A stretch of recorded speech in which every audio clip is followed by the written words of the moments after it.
બોટાદ શહેરમાં બે જૂથ વચ્ચે મારામારીનો વિડીયો સામે આવ્યો છે। લાકડીઓ અને ધોકા વડે સામસામે મારામારી કરતો વિડીયો વાયરલ થયો છે। વાયરલ વિડીયો બોટાદ શહેરના પાંચપડા વિસ્તારના નિકો ફ્લેટ પાસેનો હોવાનું પ્રાથમિક અનુમાન। ઈજાગ્રસ્તોને સોનાવાલા હોસ્પિટલ ખાતે સારવારમાં ખસેડવામાં આવ્યા છે। આ મારામારીની ઘટના શા માટે બની અને સમગ્ર ઘટનાના દોષિતો અંગે તપાસ બોટાદ પોલીસ ચલાવી રહી છે।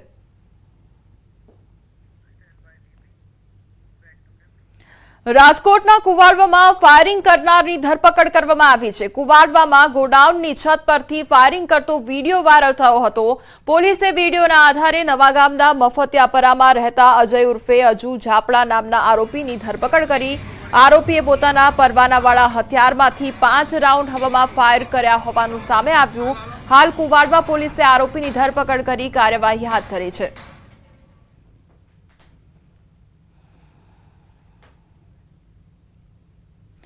અમદાવાદમાં વધુ એક બેફામ કાર ચાલકે અકસ્માત સર્જ્યો છે અને મેમનગર વિસ્તારમાં બેફામ કાર ચાલકે 5 થી 6 ગાડીઓને ટક્કર મારી દીધી।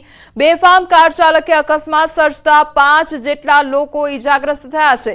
GJ1 WA 5408 નંબરની અર્ટિગા કાર ચાલકે લોકોને ઉડાવ્યા અને સ્થાનિકોએ ઈજાગ્રસ્તોને સારવાર માટે હોસ્પિટલ ખસેડ્યો। કાર ચાલક દારૂમાં નશામાં હોવાથી અકસ્માત સર્જ્યો હોવાનો સ્થાનિકોનો આરોપ છે, તો પોલીસે કાર ચાલકને ઝડપી પોલીસ સ્ટેશન લઈ ગયા છે।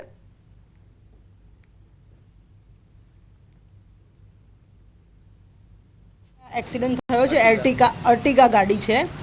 ચિંતન પરીખ નામનો યુવક એને ચલાવી રહ્યો હતો।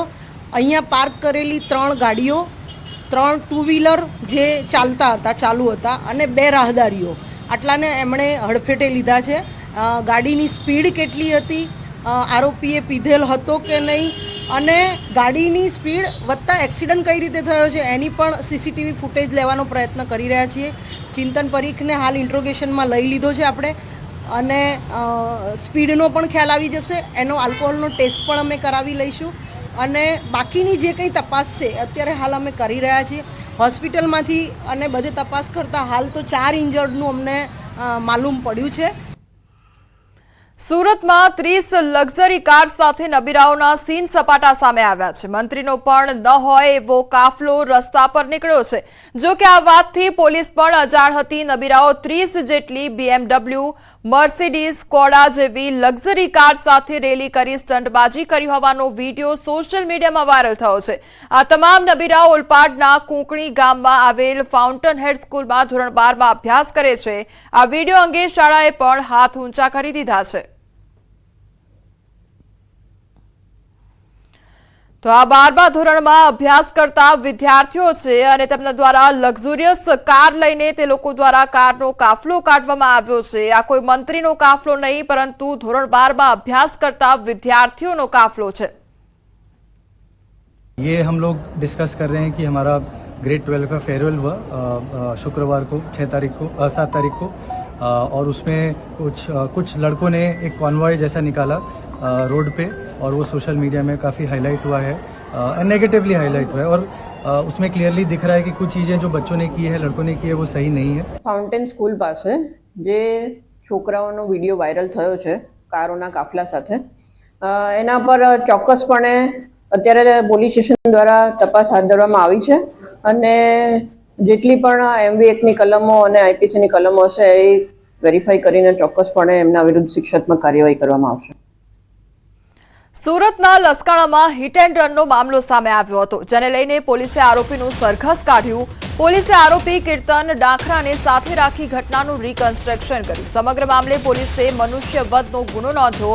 વાલકબરામાં રાઉટર રિંગ રોડ પર હિટ એન્ડ રનની ઘટના બની હતી। અકસ્માતમાં 2 સગા ભાઈએ જીવ ગુમાવ્યા હતા, જ્યારે મહિલા અને બાળક સહિત 4 લોકો ઇજાગ્રસ્ત થયા હતા, જે અંગે પોલીસે આરોપી જેબીશ ભીંગરાડિયા અને કીર્તન ડાખરાની ધરપકડ કરી છે।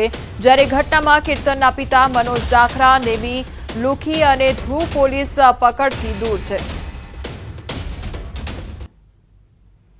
આ તરફ સુરતના ડિંડોલી વિસ્તારમાં હત્યા કરનારા શખ્સોનો પોલીસે સરઘસ કાઢ્યું। હત્યામાં સામેલ 4 શખ્સને ઘટના સ્થળે લઈ જઈ રિકન્સ્ટ્રક્શન કરવામાં આવ્યું। ભાઈની હત્યાનો બદલો લેવા ઘટનાને અંજામ આપ્યો હતો। હત્યામાં સંડોવાયેલા 4 આરોપીની ધરપકડ કરવામાં આવી હતી।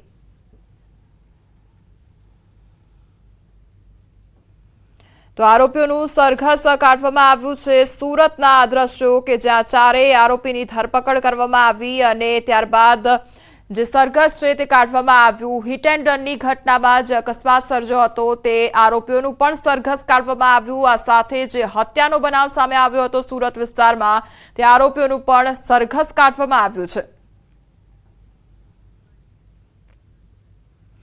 રાજકોટ સહિત રાજ્યભરમાં પડતર માંગણીઓને લઈને આરટીઓ ઇન્સ્પેક્ટરનું આંદોલન આગળ વધી રહ્યું છે. રાજકોટ આરટીઓ ખાતે આરટીઓ ઇન્સ્પેક્ટર દ્વારા પોતાની કામગીરીથી દૂર રહ્યા હોવાનું સામે આવ્યું છે.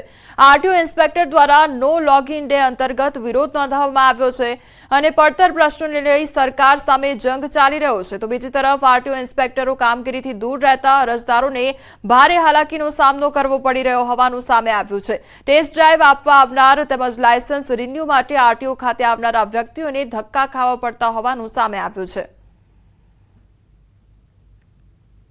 અમે એક વીકથી આંદોલનચર્યા ગાંધીચર્યા મુજબ અમે આંદોલન કરી રહ્યા છીએ કે 2018ની બેચના ઘણા બધા ઇન્સ્પેક્ટરો છે કે જેને પ્રમોશન પૂરા થયેલા નથી. 2013ની બેચના ઘણા બધા ઇન્સ્પેક્ટરો છે કે જેના 2018ની બેચના લોકોના ઘણા બધાના પ્રોબેશન પૂરા થયેલા નથી અને 13ની બેચના ઘણા લોકોના પ્રમોશન પૂરા થયેલા નથી.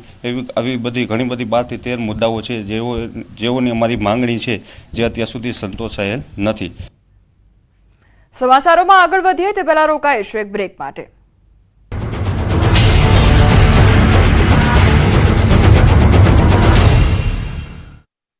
गुप्तांक में खुद વલસાડના તિથલ રોડ પર સ્પીડ બ્રેકરના અભાવે એક અકસ્માત સર્જાયો. રસ્તા પર ટર્ન લઈ રહેલી એક કારને એક મોપેડ સવાર અથડાતા ઇજાગ્રસ્ત થયો. સતત ધમધમતા રોડ પર બનેલી ઘટનાને કારણે થોડા સમય સુધી દોડધામ મચી ગઈ. સમગ્ર ઘટના સીસીટીવી કેમેરામાં કેદ થઈ ગઈ. તિથલ રોડ પર આવેલા સરદાર હાઇટની સામે ક્રોસિંગ પર રોડ બનાવતી વખતે સ્પીડ બ્રેકર મૂકવામાં આવ્યા. આથી વાહનોની ગતિ ધીમી હતી અને અકસ્માતો નહોતા થતા. પરંતુ સ્પીડ બ્રેકર હટાવ્યા બાદ આ રોડ પરથી પસાર થતા વાહન ચાલકો પૂર ઝડપે વાહન હંકારે છે, જેને કારણે અનેક વખત અકસ્માતો સર્જાય છે. કચ્છ રાપરના ભીમાસર નજીક ગમખ્વાર અકસ્માત સર્જાયો. બપોરના સમયે બે કાર વચ્ચે અકસ્માત સર્જાતા બે લોકોના ઘટના સ્થળે મોત નીપજ્યા, જ્યારે અન્ય ઇજાગ્રસ્તોને સારવાર અર્થે હોસ્પિટલ ખસેડાયા. રાજ્યમાં શહેર રફતારના રાક્ષસોએ મચાવ્યો છે આતંક. રાજ્યમાં અલગ અલગ સ્થળે અકસ્માતો સર્જાયા. ક્યાંક નશામાં ધૂત ચાલકોએ અકસ્માત સર્જ્યા તો ક્યાંક રફતારનો કહેર જોવા મળ્યો. આપની ટીવી સ્ક્રીન પરની 6 તસવીરો જુઓ. પ્રથમ હચમચાવતા દ્રશ્યો વલસાડના છે, જ્યાં ગુંદલાવ નજીક ખેરગામ રોડ પર એક અઠવાડિયામાં 2 અકસ્માતો સર્જાયા. બેફામ કારે લારીને જોરદાર ટક્કર મારતા લારી સામાન હવામાં ફંગોળાઈ ગયો. અગાઉ એક બાઇક સવારે દિવ્યાંગ વ્યક્તિને ટક્કર મારી તો સુરતના લસકાણા હિટ એન્ડ રનના આરોપી કીર્તનની ધરપકડ કરાઈ. આ તરફ દાહોદના ટાંડીમાં કાર વૃક્ષ સાથે થાંભલા સાથે અથડાઈ, જ્યારે ખેડામાં નશામાં ધૂત બેંક મેનેજરે અકસ્માત સર્જ્યો. કારમાંથી દારૂ ભરેલા 2 ગ્લાસ પણ મળ્યા. બનાસકાંઠાના ખેંગારપુર નજીક માટી ભરેલું ડમ્પર પલટ્યું. મહેસાણામાં ચાલુ બસ પર થયો પથ્થરમારો. મહેસાણાના રાધનપુર રોડ પરની ઘટના છે. રાપર વડોદરા એસટી બસ ઉપર પથ્થરમારો થયો. પથ્થરમારો કરતા કંડક્ટરે વિડીયો પણ બનાવી લીધો છે. રાધનપુરથી બસમાં બેઠેલા મુસાફરોએ બસમાં કચરો નાખ્યો હતો. ગંદકી ફેલાવા બાબતે ટકોર કરવામાં આવી હતી. રાધનપુરથી બેઠેલો મુસાફર ધીણોજ ઉતરી ગયો હતો. ધીણોજથી એક્ટિવા લઈને આવેલા 2 શખ્સોએ બસ પર પથ્થરમારો કર્યો. 2 અજાણ્યા શખ્સ પથ્થરમારો કરી ફરાર થઈ ગયા. પથ્થર મારતા બસનો કાચ તૂટી ગયો. સમગ્ર મામલે પોલીસને જાણ કરાઈ. તો દ્રશ્યો આપ જોઈ રહ્યા છો. એક વખતની માથાકૂટના દ્રશ્યો કે જેમાં બસની અંદર કચરો નાખવામાં આવ્યો. કંડક્ટરે મનાઈ કરી તો બબાલ ત્યાં જ શરૂ કરી દીધી હતી. ત્યારબાદ તે અવસ્થામાં ઉતરી જાય છે. પોતાના અન્ય મિત્ર સાથે એક્ટિવા પર આવે છે અને ત્યારબાદ બસ ઉપર પથ્થરમારો કરવામાં આવે છે. અમરેલીના તાતણિયા ગામે અડધી રાત્રે 2 સિંહણ અને તેના બચ્ચા ઘૂસી ગયા અને જાણે કે સંતા કુકડી રમવા